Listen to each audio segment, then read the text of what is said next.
The first time I noticed the elevator skipped the 13th floor, I thought it was a harmless architectural superstition, the kind developers use to soothe nervous tenants, but the building manager's face tightened when I mentioned it, his smile stiff and rehearsed as he said, "It doesn't exist," even though the button panel clearly jumped from 12 to 14, and something about the way he avoided my eyes made my stomach clench, because people don't fear what doesn't exist unless it once did. And I might have ignored it completely if not for the old woman on the 7th floor who grabbed my wrist one night as I stepped into the elevator, her fingers ice cold, her eyes cloudy but sharp, whispering, "If it stops between floors, don't breathe, don't speak, and don't look at the mirror," before shuffling away as if she'd said too much. And I laughed it off then, but the words clung to me like a bad smell, because there was a mirror on the back wall of the elevator, tall and slightly warped, and every time I rode alone my reflection seemed delayed by half a second, smiling after I stopped blinking after I stared. And one night after a late shift, exhausted and numb, I pressed 12, felt the doors close with a heavy finality,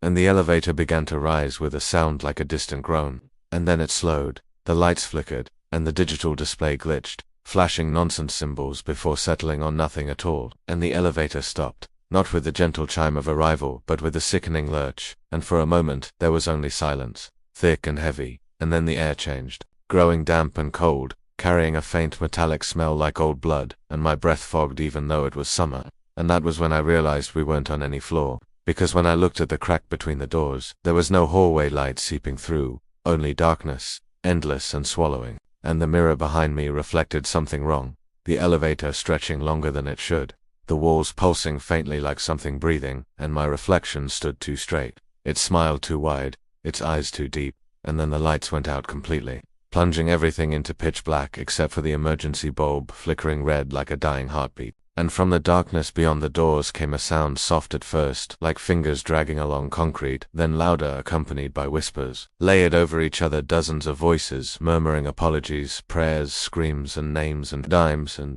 I clamped my mouth shut, remembering the old woman's warning, my heart pounding so hard I thought it might burst through my ribs. And then the elevator doors shuddered, just a little, as if something outside was testing them, and a voice rose above the others, clear and close, sounding exactly like mine, saying, "Open the door," and the mirror reflection mouthed the same words in perfect sync, its eyes rolling back to reveal nothing but black. And suddenly memories that weren't mine flooded my head, people stepping into this same elevator years ago, laughing, texting, humming, then stopping here between floors, between worlds, the doors opening to a place that wasn't a floor at all, a place built from guilt and fear and unfinished lives, a place hungry for replacements. And I understood then why the floor was skipped, not erased but sealed, because the 13th floor wasn't a level of the building anymore, but a holding place, a trap, a mouth, and every few years it needed to be fed, and the whispers grew desperate, pleading, "Take our place. Just one step, it doesn't hurt anymore." And the elevator began to descend on its own,